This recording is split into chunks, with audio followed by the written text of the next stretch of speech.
كثيرا كثيرا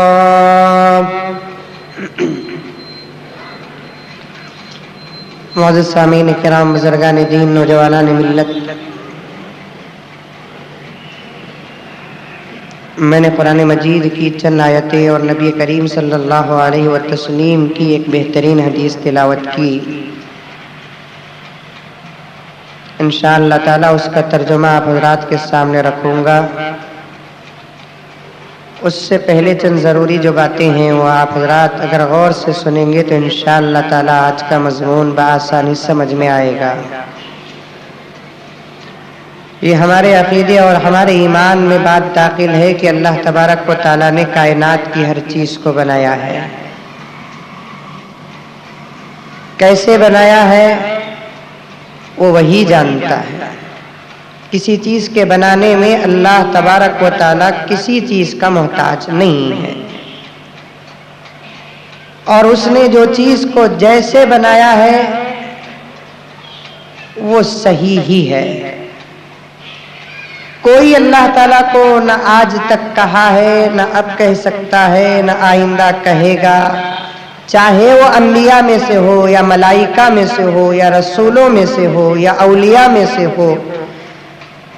کوئی اللہ تعالیٰ کو یہ نہیں کہا کہ اللہ یہ چیز تو ایسے بنانا تھا، ایسے بنا دیا۔ میں اگر کوئی چیز بناتا ہوں، میری عقل کو سامنے رکھ کر پورے غور و فکر کے ساتھ بناتا ہوں، تو کوئی نہ کوئی ایک آدمی ایسا ہوگا کہ مولانا یہ چیز بجائے اس طریقے سے بنانے کے اس طریقے سے بناتے تو اور بھی اچھا تھا۔ کوئی تو ایک مشورہ دینے والا ہوگا، چاہے چیز کتنی ہی اچھی کیوں نہ ہو۔